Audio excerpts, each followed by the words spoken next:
কেমন হবে ব্যাপারটা যদি হঠাৎ করে তুমি টাইম ট্রাভেল করে ৬০০ বছর আগে চলে যাও? কখনো ভেবে দেখেছো একটা মানুষ জন্ম নিল ১৯৭১ সালে, কিন্তু মারা গেল ৬০০ বছর আগে ১৩৮২ সালে? কি করে সম্ভব? Hello and welcome to ASD story. একদিন মাটি খুঁড়তে গিয়ে এমন একটা খোদাই করা মূর্তি পাওয়া গেল যে মূর্তির একটা কান কাটা ছিল। মূর্তিটা ছিল ৬০০ বছর আগের। আর ঠিক এরপরই খোঁজ পাওয়া গেল এমন একটা টাইম মেশিন যেটা দিয়ে মানুষ নাকি গোপনে টাইম ট্রাভেল করছে। বর্তমান পৃথিবীতে তোমার আমার মতো সাধারণ মানুষও নাকি একটা সহজ উপায়ে টাইম ট্রাভেল করতে পারে। আর ওই এক কান কাটা মূর্তিটার টুইস্ট হোশ উড়িয়ে দেবে এরকম একটা সেরা scifi thriller adventure movie timeline. Movie শুরু হয়, দেখা যায় ওই লোকটাকে জঙ্গলের মাঝখান দিয়ে ছুটে আসছে সে, এবং ঘোড়ার পিঠে ইংরেজ সৈনিকের পোশাক পরে তাকে ধাওয়া করছে একজন। ছুটতে ছুটতে একসময় সৈনিকটা তাকে ধরে ফেলে এবং তলোয়ার দিয়ে তাকে ঘায়েল করে দেয়। ঠিক তখনই লোকটা ওই জঙ্গল থেকে গায়েব হয়ে যায় এবং শহরের এই শুনশান রাস্তার মধ্যে হঠাৎ করে এসে পড়ে। উল্টো দিক থেকে একটা গাড়ি আসছিল। লোকটা গাড়িটা সামনে এসে পড়ে। গাড়িতে থাকা লোকটা কোনো মতে ব্রেক কষে সামলে নিয়ে ওই অদ্ভুত আহত লোকটাকে হাসপাতালে নিয়ে যায়।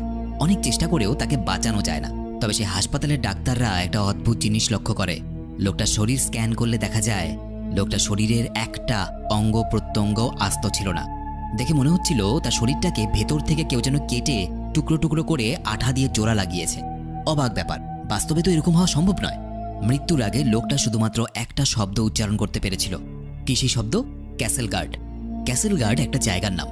সবথেকে অবাক লাগার মতো ব্যাপার হলো, মরার আগে মানুষজন সাধারণত কাছের মানুষ প্রিয়জনদের নাম নেয়, কিন্তু লোকটা এই জায়গাটার নাম কেন নিল মরার আগে?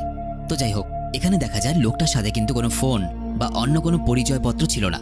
শুধু একটা হাড়ের মধ্যে এই আজব দেখতে একটা লকেট ছিল। লকেটটার উপরে লেখা ছিল আইটিসি। হাসপাতাল থেকে খোঁজ নিয়ে আইটিসি নামের কোম্পানিটাকে খুঁজে বের করা হয় ওই লোকটার মৃত্যু খবর দেওয়ার জন্য। কারণ লোকটার যেহেতু কোনো পরিচয় পাওয়া যায়নি, সুতরাং মৃতদেহটা কোনো একটা জায়গায় তো দিতে হবে।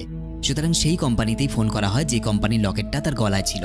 সেখান থেকে জানা যায় লোকটার নাম হলো ভিন্স টপ, এবং আইটিসি কোম্পানি থেকে আরও জানা যায় লোকটা কিছুদিন আগে নাকি নিখোঁজ হয়ে গেছিল। ভিন্সের পরিবার বলতে কেউ না থাকায় ওই কোম্পানির গর্ডন নামে এই লোকটাকে পাঠানো হয় ভিন্সের দেহটা সংগ্রহ করার জন্য। ঠিক তখনই গর্ডনের কাছে কোম্পানি থেকে একটা ফোন আসে।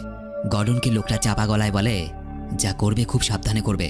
ভিন্সের সব এক্সরে এবং স্ক্যানের রিপোর্ট এবং তার মৃতদেহটাকে যত তাড়াতাড়ি সম্ভব এখানে নিয়ে এসো।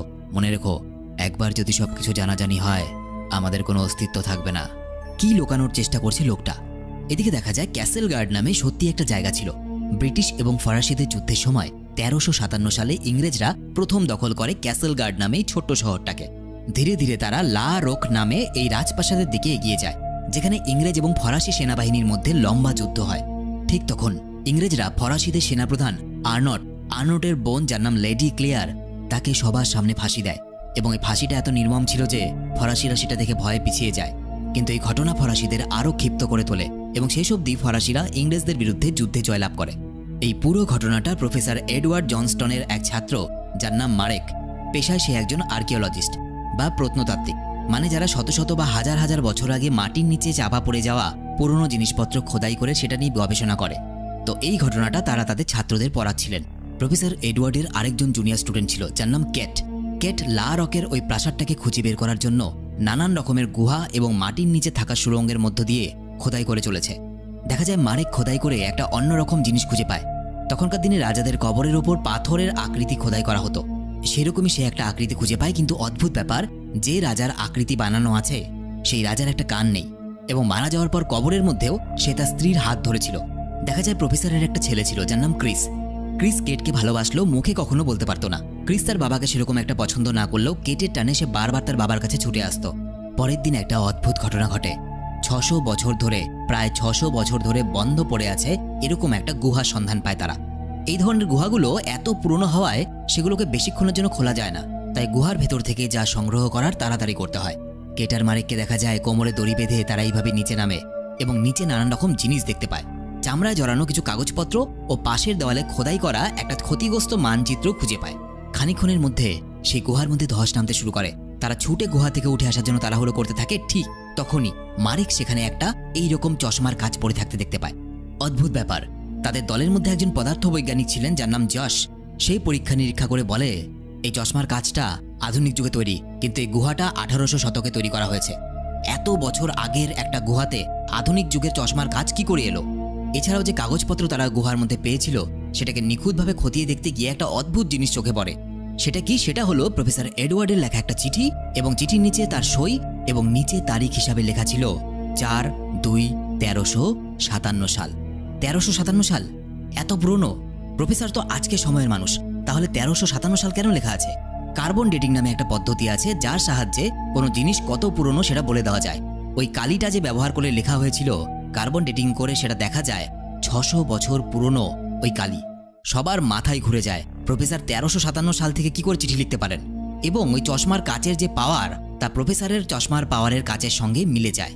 কেউ কিছুই বুঝে উঠতে পারে না যে প্রফেসর দুদিন আগেও তাদের সঙ্গে ছিলেন, তিনি হঠাৎ করে 600 বছর আগেকার সময়ে কি করে চলে গেলেন, কি করে 600 বছর আগেকার সময় থেকে তাদের কাছে সাহায্য চাইছেন। আইটিসি নামের যে কোম্পানিটা তাদের এই ক্যাসেল গার্ডে খনন কার্যের জন্য টাকা পয়সা দিয়ে সাহায্য করছিল, তাদের সঙ্গে যোগাযোগ করে তারা। এটা ছিল সেই আইটিসি কোম্পানি যে আইটিসি কোম্পানির এমপ্লয়ি বা কর্মচারী ছিল ভিন্স, যাকে কিনা মুভির শুরুতে দেখা গিয়েছিল। আইটিসি কোম্পানির সঙ্গে যোগাযোগ করলে তারা পাত্তা দিতে চায় না খবরটাতে। ক্রিস তখন বলে, যদি আমি আমার বাবার খোঁজ না পাই আমি কিন্তু পুলিশে যাব, তোমাদের কাউকে ছাড়বো না। তোমরা বেছে বেছে ঠিক কেন এই ক্যাসেল গার্ডের পুরনো গুহাটাতেই আমাদেরকে খনন কার্য করতে বলেছিলে? কি আছে এই গুহার রহস্য? আইটিসি কোম্পানির প্রধান, যার নাম ডনিগার, সে শেষ পর্যন্ত উপায় না পেয়ে নিজের পার্সোনাল প্লেন পাঠিয়ে দেয় এবং তাদেরকে নিউ মেক্সিকো নিয়ে যায়। সেখানে গিয়ে তারা ডক্টর স্টিভেন ক্যামারের মুখ থেকে জানতে পারে যে ডনিগার নাকি প্রথম আবিষ্কার করে একটা ওয়ার্ম হোল। ওয়ার্ম হোল কি? ওয়ার্ম হোল হলো ফিজিক্স এবং কোয়ান্টাম ফিজিক্সের থিওরি অনুযায়ী ওয়ার্ম হোল হলো এমন একটা জায়গা যার সাহায্যে টাইম ট্রাভেল করা যায়। কিন্তু শুধুমাত্র ওয়ার্ম হোল আবিষ্কার করাতেই কিন্তু কাজ হয়নি। ডনিগার এবং ডক্টর স্টিভেন মিলে উন্নত প্রযুক্তির সাহায্যে এক বিশেষ টাইম ট্রাভেল মেশিন আবিষ্কার করে, যেটা দিয়ে কোনো মানুষকে ওয়ার্ম হোল দিয়ে অতীতে পাঠানো যায়।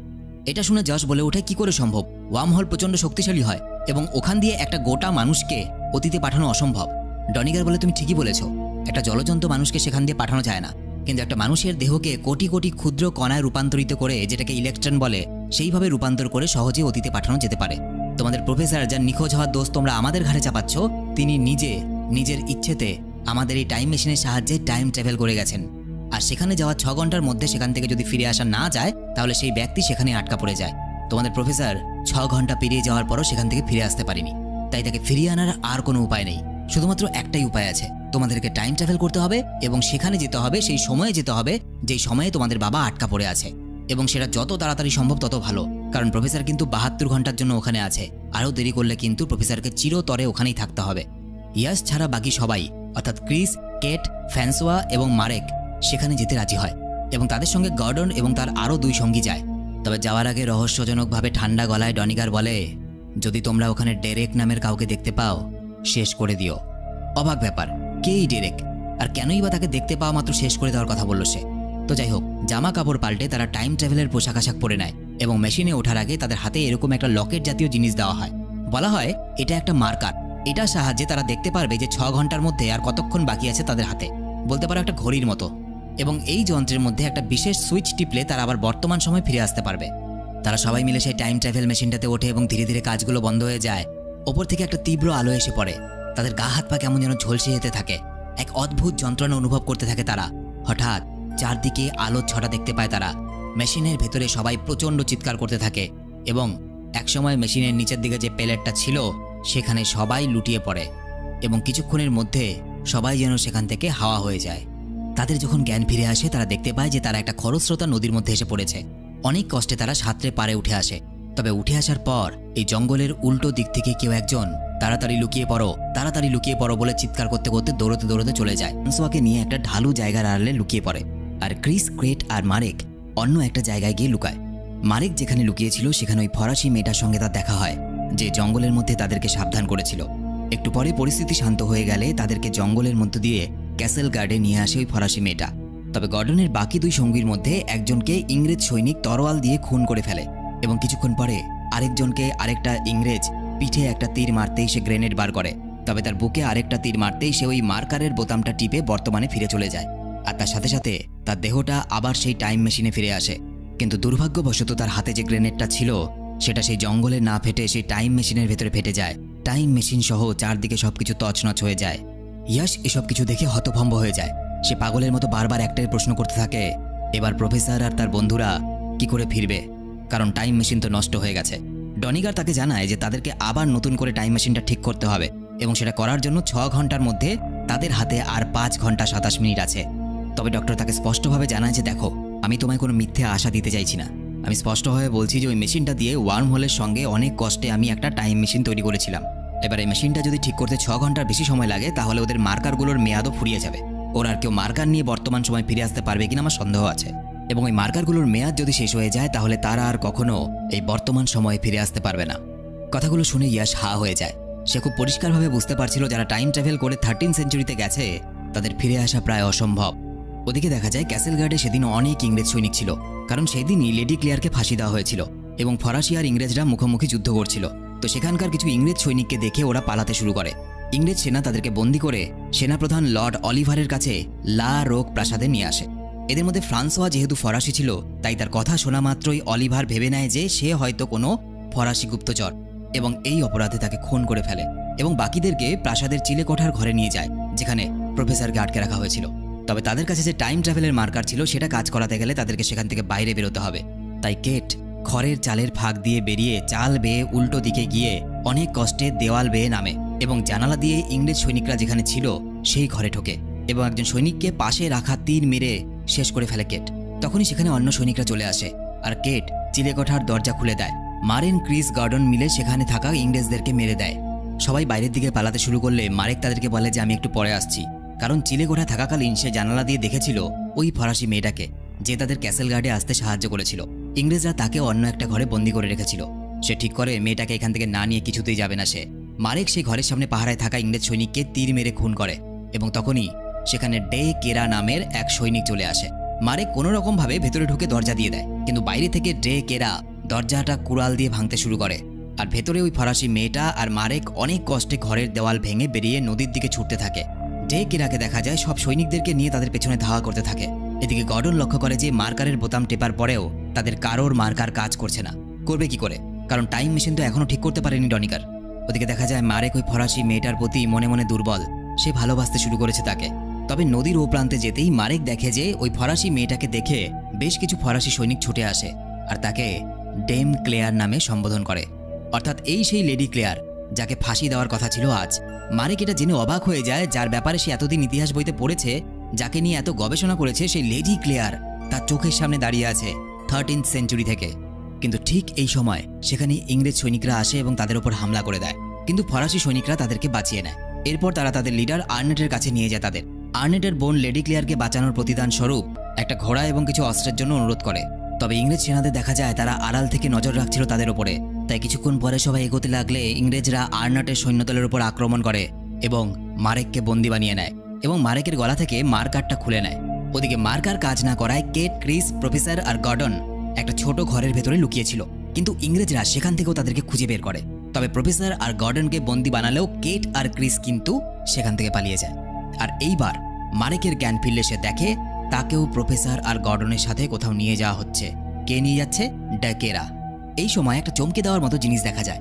এতক্ষণ যাকে ডে কেরা নামে সবাই ডাকছিল তার আসল নাম ডেরেক, আর এটাই ছিল সেই ডেরেক যাকে দেখা মাত্রই মেরে ফেলার নির্দেশ দিয়েছিল ডনিগার যখন তারা টাইম ট্রাভেল করছিল।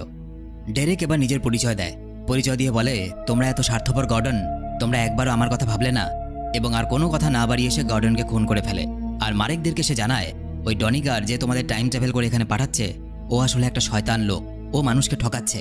ওই যে টাইম ট্রাভেল মেশিনটা সেটা আমাদের দেহকে একদম টুকরো টুকরো করে এখানে পাঠায় এবং একই পদ্ধতিতে আমাদেরকে আবার ফিরিয়ে নিয়ে যায়, এবং ওই টাইম ট্রাভেল করা যন্ত্রের মাধ্যমে টাইম ট্রাভেল করতে গিয়ে আমাদের দেহ যে ক্ষুদ্র ক্ষুদ্র অংশে বিভক্ত হয়ে যায় সেগুলো আবার জোড়া লাগার সময় ঠিকঠাক জোড়া লাগে না, এবং এই জন্য আমাদের শরীরের মধ্যে কিছু অঙ্গ প্রত্যঙ্গ অনেক কমজোর হয়ে পড়ছে, ক্ষতি হচ্ছে আমাদের ডিএনএর। এই পদ্ধতিতে যারা 2-3 বার করে টাইম ট্রাভেল করেছে তারা একসময় মারা যায়। যেমন টপ হলো মুভির শুরুতে যাকে দেখানো হয়েছিল, সে অনেকবার একইভাবে টাইম ট্রাভেল করেছিল এবং এর ফলে তার শরীরের অঙ্গ প্রত্যঙ্গগুলো একদম কমজোর হয়ে যায় এবং একসময় সে মারা যায়। ডেরেক বলে, আমি যদি আবারও ফেরার চেষ্টা করি আমারও একই হাল হবে, এবং এখানে বোঝা যায় যে ডেরেক কিন্তু এই সময়ের মানুষ নয়। ডেরেকও টাইম ট্রাভেল করে এখানে এসেছিল এবং তাকে ডনিগার পাঠিয়েছিল। এসব কথা শুনে মারেক আর প্রফেসরের পায়ের নিচের মাটি সরে যায়।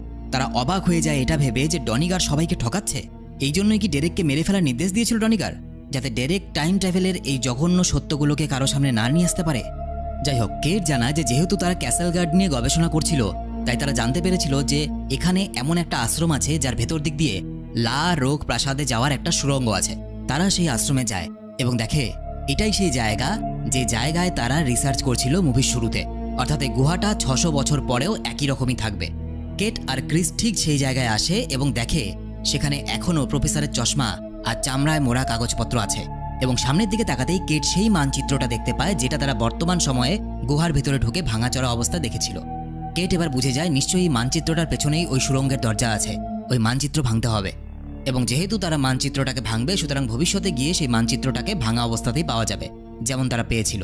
তারা সময় নষ্ট না করে মানচিত্রটা ভাঙতে শুরু করে এবং সত্যিই দেখতে পায় তার ভেতরে একটা সুড়ঙ্গ। সঙ্গে সঙ্গে তারা আর্নটকে খবর দিতে বলে, কারণ প্রাসাদে একবার ঢুকে পড়তে পারলে ইংরেজদেরকে হারানো ফরাসিদের পক্ষে আরও সহজ হয়ে যাবে।